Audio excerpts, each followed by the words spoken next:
사람들은 이렇게 말합니다. 크면 클수록 더 좋다.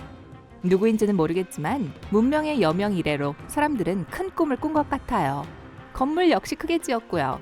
거대한 피라미드에서 만리장성에 이르기까지 인류의 건축에 대한 열망은 한계가 없었습니다. 오늘날의 엔지니어도 마찬가지예요. 가장 야심차고 이상한 프로젝트를 확인하는 세계 여행을 시작해볼까요? 우선 두바이에는 부유식 수중열차가 있습니다. UAE의 엔지니어들은 2시간 만에 1900km 거리에 두바이와 인도 뭄바이를 잇는 고속철도를 제안했습니다.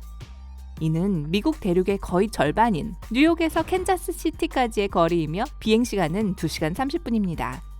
고속열차는 수면 바로 아래에 떠있는 터널을 통과합니다. 해저에 고정하는 대신에 터널은 이어진 거대한 부표에 매달려 있을 거예요. 기차를 버티려면 엄청 큰 부표를 만들어야겠네요. 또한 나좀바라는 뜻의 이 도시에서 두바이 크릭타워가 2016년부터 건설 중입니다. 이슬람식 뾰족탑과 백합꽃을 모두 담도록 설계된 이 탑은 완공되면 2021년에 회사, 식당, 회전식 관람대, 그리고 바빌론의 공중정원에서 영감을 받은 아름다운 하늘정원이 모두 들어서게 될 거예요. 이 탑은 두바이 크릭하버라는 새로운 공동체의 중심축 역할을 할 텐데요. 여기엔 최대 47만 명의 사람들이 거주할 예정이라고 합니다. 한편 녹색 에너지가 우리의 미래이긴 하지만 풍력 발전은 많은 공간을 차지할 수 있습니다. 해결책이요? 물론 바다에 두는 거죠. 오션 윈드는 뉴저지주 애틀랜틱시티 해안에서 24km 떨어진 곳에 위치한 계획된 해상 풍력 발전소입니다. 2024년에 완공되면 260m의 거대한 터빈 농장은 1000메가와트 이상의 전기를 생산하게 될 것이며 이는 일반 석탄 발전소의 거의 2배가 넘는 생산량이며 50만 가구가 넘는 가정에 전력을 공급할 수 있을 거예요. 거대한 코르크 마개를 닮은 시카고 스파이어는 서반구에서 가장 높은 빌딩이 될 뻔했는데요. 시카고 스카이라인을 가로 세로 600m 상공에서 압도하면서 말이죠. 건물의 모양은 모닥불에서 피어오르는 연기에 영감을 받았고 독특한 건물축을 만들 계획이 될 뻔했죠. 하지만 꼬여있는 벽은 시카고의 유명한 강풍 때문에 건물을 취약하게 만들 수 있었습니다. 자금줄은 2008년에 말라버렸고 모든 설계를 위한 큰 구멍만 남아있습니다.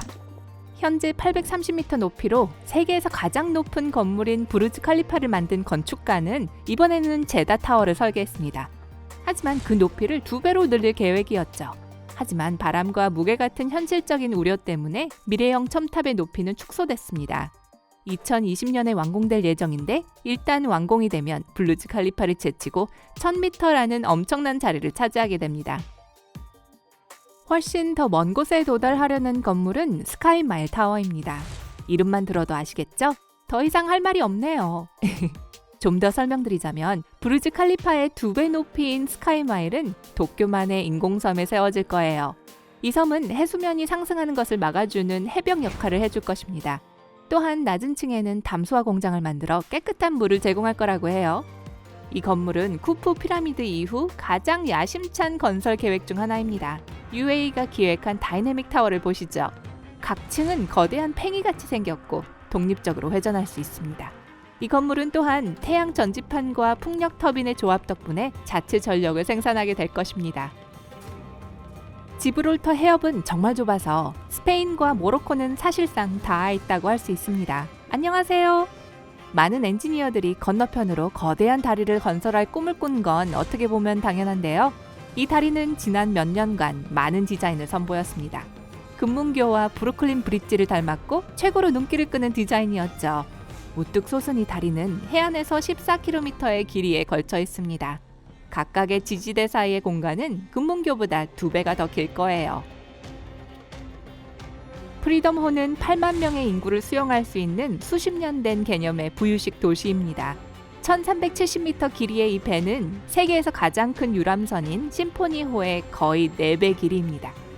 25층짜리 타워는 바다에 있는 다른 어떤 것보다도 높은 건물일 것입니다.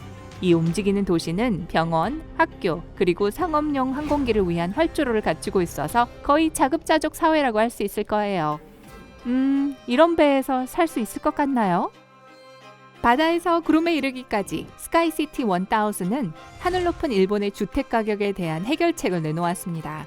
이 건물은 14개의 그릇이 겹겹이 쌓여있는 모양을 하고 있으며 이는 최초의 자급자족 수직 도시를 컨셉으로 하고 있습니다. 완전 환경계획 도시라고도 알려져 있죠. 35,000명 이상의 사람들을 수용할 수 있도록 설계된 1000m 높이의 이 건물의 각 테라스 사이에는 자체 학교, 극장, 그리고 야외 공원이 있습니다. 비슷한 프로젝트로 인구 과밀 도시의 공간 부족을 해결하기 위해 도쿄에서는 시미지 2004 메가시티 피라미드를 제안했습니다. 이 건물은 최대 100만 명의 사람들을 수용하도록 설계되었죠. 이 거대한 피라미드는 8평방킬로미터의 크기로 현재 도쿄 안에서 역사상 가장 큰 건물이 될 것입니다. 센트럴파크 면적의 2.5배예요. 2004라는 이름은 계획된 높이가 2004m이기 때문에 붙은 것입니다. 여러분은 이 거대한 초고층 빌딩들이 미래에는 평범한 것이 될 것이라고 생각하나요? 아마 400층 아파트 바로 옆에 주차할 수 있도록 하늘을 나는 자동차 역시 보게 될 거예요. 댓글로 여러분의 생각을 알려주세요. 이제 더 많은 엄청난 프로젝트들을 살펴보겠습니다. 가장 높은 건설 프로젝트인 두바이 시티 타워는 에펠탑의 모양에서 영감을 얻었습니다. 부르즈 칼리파의 3배, 엠파이어 스테이트 빌딩의 5배의 높이가 될 거예요. 이렇게 거대한 건축물을 올려다보는 걸 상상해보세요. 뾰족한 모양은 바람의 충격을 상쇄하고 탑의 무게를 더 넓게 분산시키는 데 도움이 될 것입니다. 건물 설계에는 엘리베이터 대신 사람들의 층간 이동을 위한 고속열차를 갖췄죠. 제 생각에는 이 도시의 이름을 정확하게 지은 사람은 셰익스피어나 햄릿일 것 같네요. 2배 혹은 낮 2배, 그것이 문제로다. 정말요. 아틀란트 로파는 지중해를 부분적으로 배수하려는 미친듯이 야심찬 계획이었어요. 다데넬스 해협과 지브롤터 해협처럼 여러 곳에 거대한 수력발전 댐을 건설할 계획이었습니다. 건설이 되면 시애틀 스페이스 니들의 전체 높이보다 더 높은 높이인 200m까지 해수면을 낮췄을 거예요.